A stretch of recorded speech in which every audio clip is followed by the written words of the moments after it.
La aprobación de la Ley de Reconciliación Nacional esta semana generó diversas reacciones en las redes sociales. El presidente Nayib Bukele se pronunció sobre la ley incluso antes de su votación en la Asamblea Legislativa. El mandatario anunció que vetaría el proyecto y el viernes pasado, en una conferencia de prensa, reiteró su postura. Dijo que la ley era inconstitucional. Minutos después de la aprobación de la ley, la organización Amnistía Internacional señaló en su cuenta de Twitter que propicia la impunidad y significa una burla para las víctimas de la guerra. Mientras Birgit Gerstenberg, la coordinadora residente de las Naciones Unidas en El Salvador, señaló que la ley contiene cláusulas que no garantizan el derecho de acceso a la justicia de las víctimas. El congresista demócrata estadounidense Jim McGovern se solidarizó con las víctimas y criticó el papel de la Asamblea.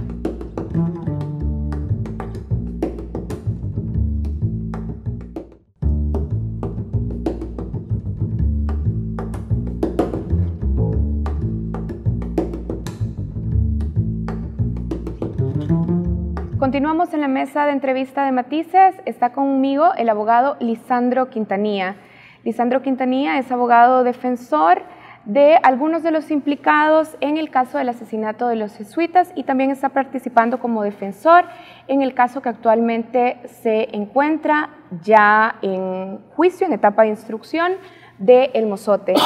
Perdón, sí. Bienvenido a la mesa de entrevista de Matices y a Focos. Muchas gracias, Karen, por la invitación. Un saludo a toda la audiencia. Bien, tenemos algunos elementos ya en este programa. Hemos estado comentando que el miércoles pasado la Asamblea Legislativa aprobó la Ley Nacional de Reconciliación. De hecho, ese es el gran tema sobre el que va esta entrevista. Para empezar, Lisandro, quisiera conocer cuál es su opinión sobre cuánto este instrumento va a contribuir a establecer la verdad y hacer justicia en los casos de crímenes que se han cometido durante la Guerra Civil. A mí me parece que el esfuerzo que ha hecho la Asamblea Legislativa es un esfuerzo muy importante si tomamos como parámetro que a partir del 13 de julio del año 2016, pues la Sala de lo Constitucional de la Corte declaró inconstitucional la ley de amnistía anterior. Me parece que el esfuerzo va encaminado de una manera positiva y así hay que verlo porque la Sala estableció algunos parámetros y esos parámetros a mi juicio están bastante desarrollados a lo largo del proyecto que tengo, que entiendo fue el que fue aprobado el miércoles. De manera que la contribución que va a hacer en cuanto a los fines de la justicia transicional y restaurativa me parece que son los más acertados, porque si los comparamos con los proyectos que yo leí anteriormente, esta edición ha sido finamente acabada. Creo que ha contemplado las observaciones, entre ellas las propuestas y los criterios que estableció la UCA mediante una pieza de correspondencia que en su oportunidad presentó a la Asamblea. Y me parece que es una ley que de manera integral comprende todos los aspectos relacionados a la reparación, a la justicia, a la verdad, al perdón y desde luego al castigo de los hechos de aquellos que resultaren responsables. Bien, ahora me gustaría profundizar en algo que usted planteaba. Decía, me parece que esta propuesta que finalmente se aprueba en la Asamblea Legislativa es un esfuerzo importante y positivo. Sí, ¿por qué? Porque bueno, cuando se suscriben los acuerdos de paz se estableció un compromiso de juzgamiento de aquellos hechos que fueron muy trascendentales, entre ellos los que están comprendidos en los 32 casos del informe de la Comisión de la Verdad. La sentencia de inconstitucionalidad estableció que todos esos hechos que se dan en el contexto del conflicto no deben quedar impunes y que la amnistía implicaba, en la forma en que había sido concebida en aquella ley, implicaba un olvido, no un perdón, sino que un olvido de esos hechos, y por lo tanto había que rediseñar una política que llevara a los fines de hacer justicia, pero al mismo tiempo de no olvidarnos de lo que establece el artículo número 6.5 del protocolo número 2 adicional a los convenios de Ginebra, porque ahí lo que se dice es lo siguiente: una vez cesadas las hostilidades, los acuerdos de paz se suscribieron, entiendo yo, el 16 de enero del 92, una vez cesadas las hostilidades, establece esta disposición: Se emitirá la amnistía más amplia posible para el único propósito de consolidar la paz en una guerra interna. Acordémonos que el protocolo número 2 de los adicionales a los convenios de Ginebra tratan sobre las guerras internas, no los conflictos internacionales como la Segunda Guerra Mundial, sino los conflictos como los que ha tenido El Salvador, los que tuvo Guatemala, Colombia y otros países de la región, Cuba, por ejemplo.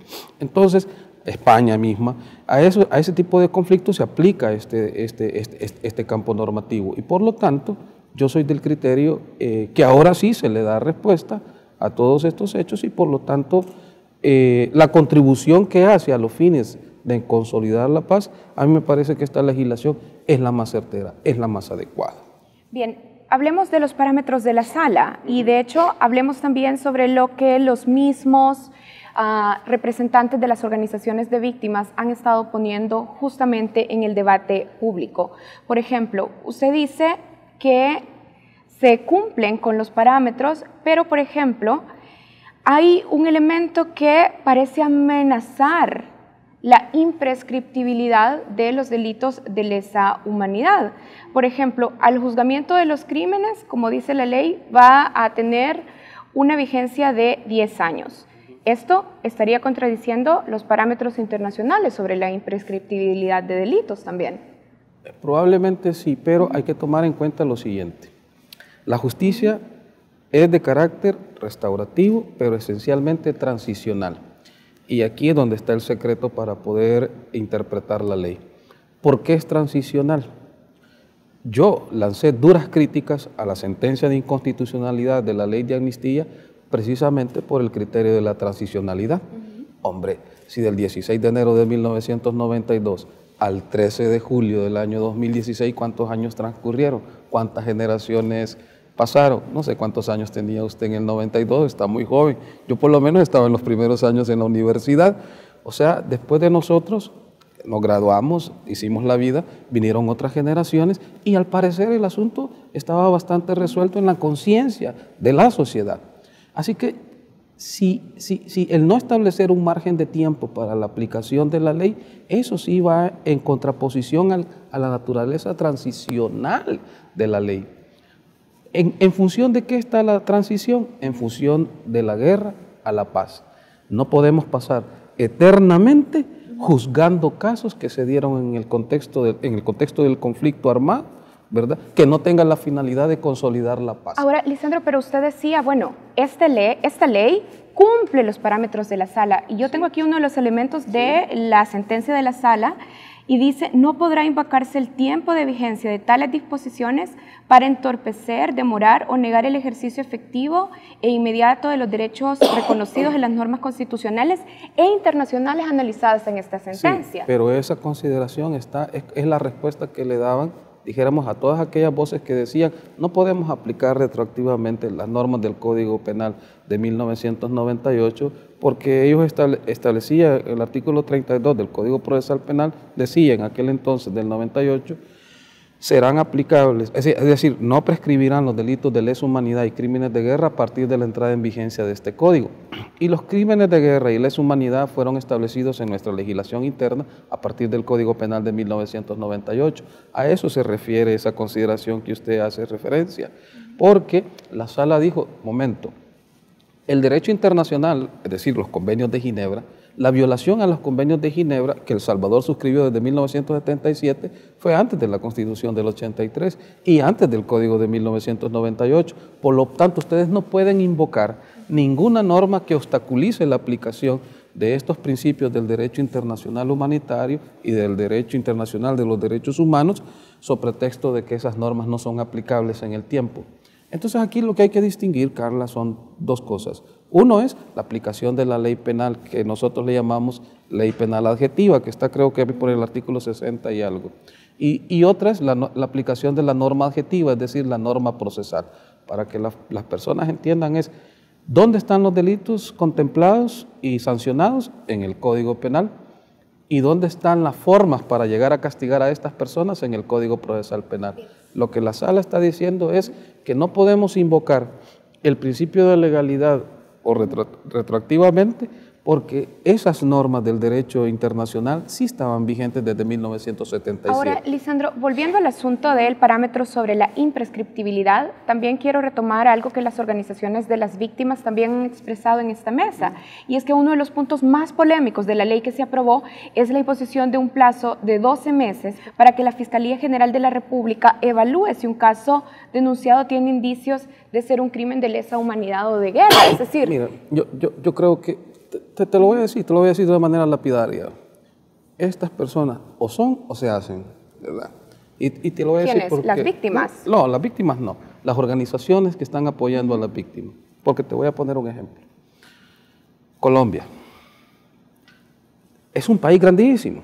Y no solamente tenía, dijéramos, a la FARC y a otros movimientos insurgentes, subversivos, sino que tenía también población indígena, población de la Amazonia, es decir, una población variada.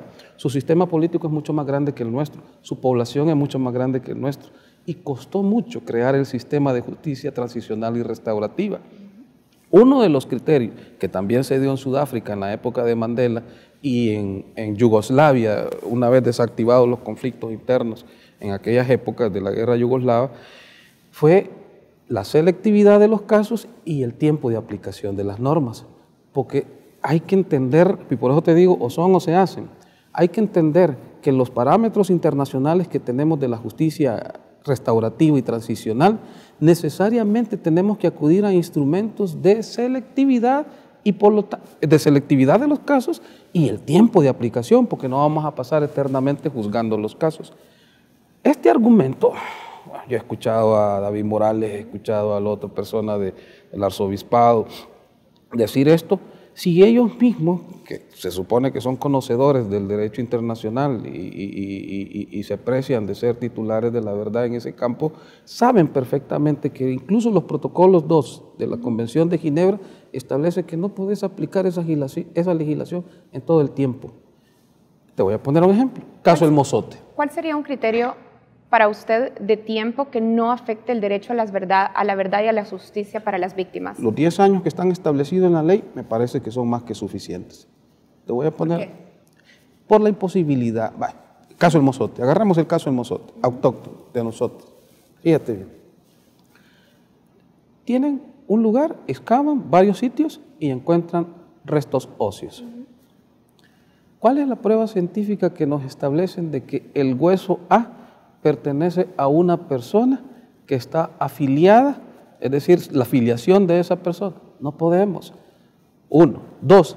¿Cómo conectas esos restos óseos a la acción en particular de un soldado, de un oficial o del alto mando del Ahora, batallón ese es un Atlaca? caso particular y estamos hablando de evidencias muy particulares, Muy particulares. pero habrán otros casos donde las evidencias no necesariamente sean No necesariamente pruebas forenses. Okay. Entonces, la complejidad de juzgar e investigar hechos que ocurrieron hace 30, 27 o 35 años, no, es una complejidad mucho mayor a la complejidad que tiene, por ejemplo, el caso de Carla Ayala. Bien. ¿Okay? Lisandro, voy a tener que cerrar este bloque, pero creo que queda claro esto que usted decía sobre la mesa, que le parece que los plazos que se establecen dentro de lo que aprobó la Asamblea Legislativa son más que razonables. Son razonables. Sí. Bien, hacemos una pausa, nos quedamos con esa opinión, ya regresamos. Y también les recordamos que el equipo de Focos está preparando siempre, semana con semana, materiales que apoyan las entrevistas, así es que vamos a volver con eso.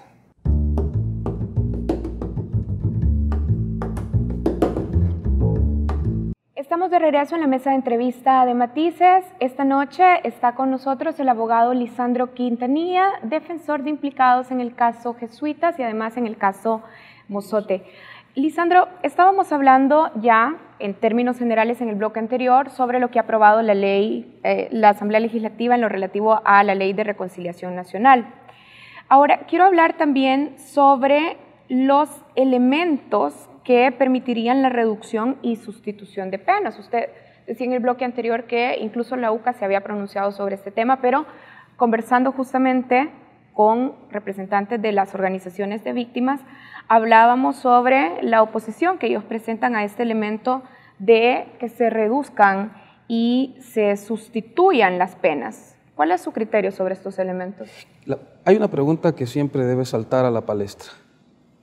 ¿Puede haber una justicia restaurativa y transicional sin penas? ¿O no se puede? Mi respuesta es que sí.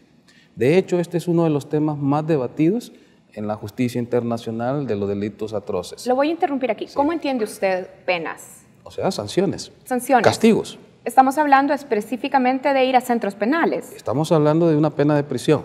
De penas de prisión. ¿Podemos tener un sistema de justicia restaurativa y transicional prescindiendo del castigo como tal?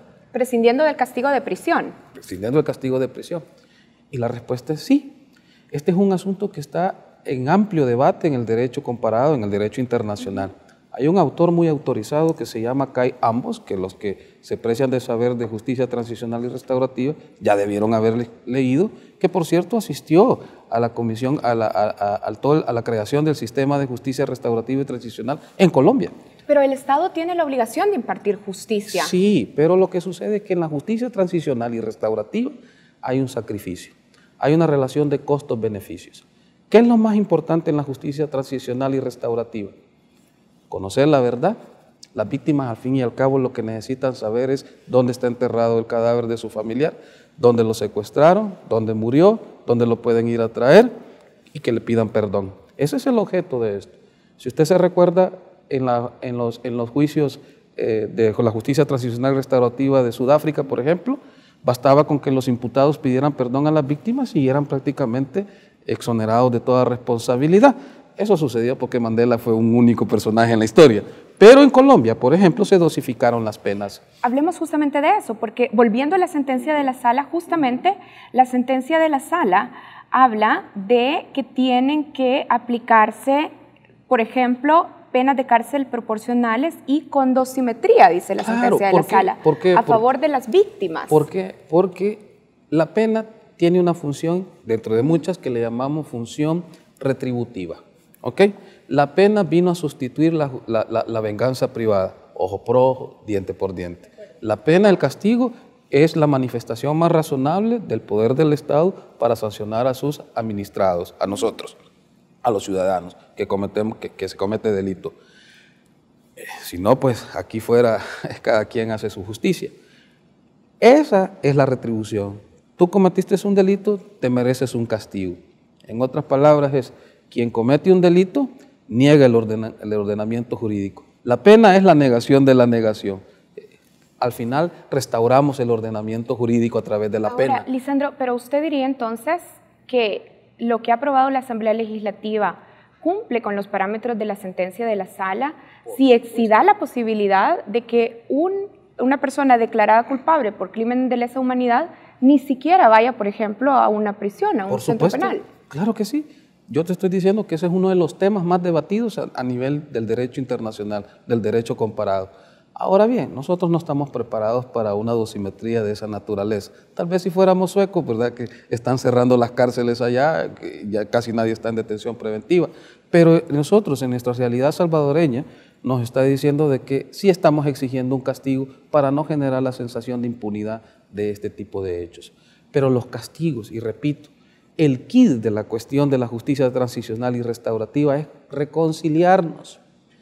Y basta, a veces, la amenaza del castigo para poder obtener esos fines. Esa es la ventaja de la justicia restaurativa. Si esas sanciones no se establecen, ¿cómo se establecen también garantías de no repetición? Bueno, porque las garantías de no repetición no simplemente están basadas en el castigo. Si así fuera, en El Salvador nadie cometiera delitos y usted está viendo de que por más años de prisión que le metan a un fulano, al salir de la cárcel va a cometer los mismos delitos.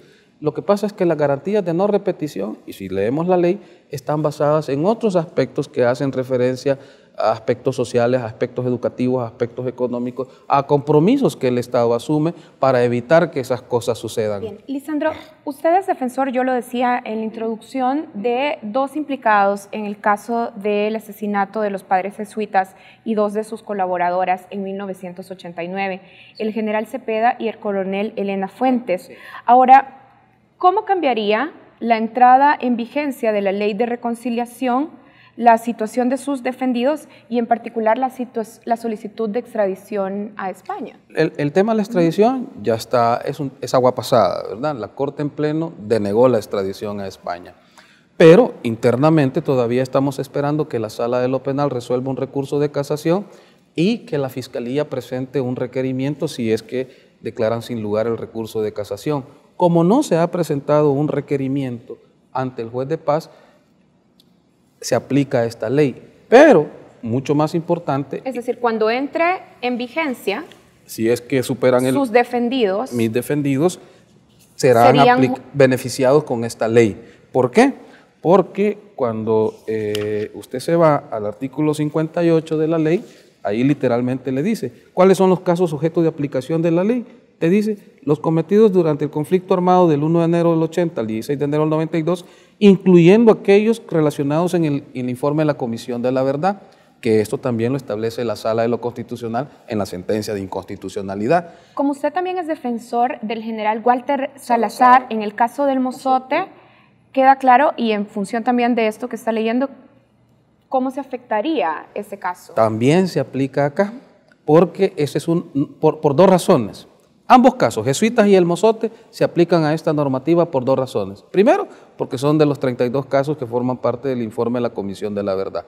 Y segundo, porque no están afectados con los casos de excepcionalidad a los que se refiere el artículo 62, cuando dice los procesos que hayan sido elevados a plenarios conforme al Código Procesal Penal de 1974. Apenas estamos en la fase de instrucción y está esperando el juez Diego Tera recopilar una serie de información que no creo que de la noche a la mañana emita un auto de elevación al plenario con el único objeto de evitar esta excepcionalidad. Pero aún cuando prescindiéramos de este asunto, por el hecho de formar parte de los 32 casos del informe de la Comisión de la Verdad, tiene que aplicarse esta ley.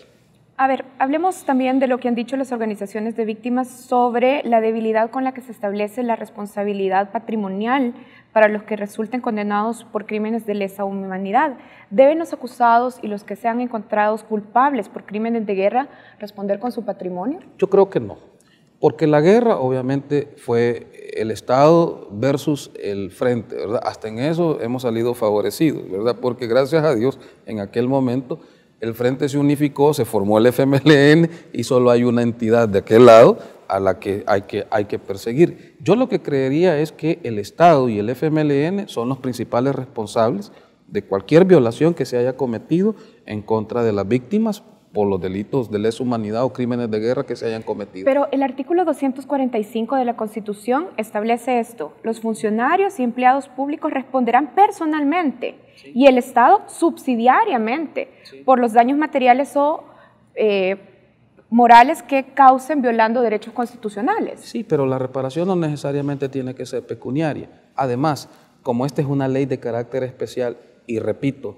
los fines de la justicia restaurativa y transicional es encontrar la reconciliación de la sociedad, esto se vuelve una obligación del Estado poder reparar a las víctimas. De hecho, hay toda una política de reparación, hay un registro de víctimas que ya está diseñado. Entonces, obviamente, las personas que resultaron responsables, y solo cuando resulten responsables, claro que pueden ser condenadas a una responsabilidad civil, pero esa responsabilidad civil tiene que estar íntimamente relacionada a las políticas de reparación que necesariamente debe de ejecutar al Estado. Al fin y al cabo, ¿quién es el que debe propulsar, promover y promocionar la justicia transicional para encontrar la paz? Definitivamente es el Estado. Bueno, pero está el artículo 245 de la Constitución. Le hago una pregunta final porque se nos acabó el tiempo. El presidente Nayib Bukele dijo el viernes que va a vetar la ley de reconciliación nacional que aprobó la Asamblea Legislativa. Me gustaría tener sus comentarios para cerrar sobre esto. Primero, yo quisiera que el presidente Bukele sea prudente, ¿verdad? Con eso no lo estoy ofendiendo, creo al contrario, no me está pidiendo el consejo, pero yo se lo estoy dando. Hay que ser prudente en todas las actuaciones. Hay que asesorarse bien en este tema de la justicia transicional y restaurativa. Hay que leer bien la ley para no caer en excesos y vetar solo por vetar. La misma UCA, yo vi un artículo del abogado Arnau Baulenas, que entiendo yo es representante del IDUCA, en donde él decía de que no debería de vetarse la ley. Porque si usted leyera los criterios que la UCA propuso a la Asamblea, se dará cuenta que muchas de estas disposiciones fueron desarrolladas en base a esos criterios. Es más, los criterios de la UCA todavía eran más más beneficiosos para los imputados. Bien, pero veamos, también está la recomendación que vaya a revisión del ordenado por la Sala de lo Constitucional, es decir, es la alternativa que se plantea. Ahora bien, si el presidente decide vetar, yo diría que está bien, porque de una buena vez por todas, la Sala de lo Constitucional tiene la oportunidad de ponerle un cierre a esto y evita cualquier demanda de inconstitucionalidad, como sucedió con la ley, la reforma al Código Electoral del voto en el extranjero. Superado el veto por la Sala de lo Constitucional, asunto resuelto. Creo que esta Sala de lo Constitucional va a superar ese veto. Bien, tenemos que cerrar aquí. Desde luego nos quedan temas que no hemos podido abordar. Gracias por aceptar la entrevista en Matices. Nosotros cerramos aquí, pero continuamos con más contenidos en Focus.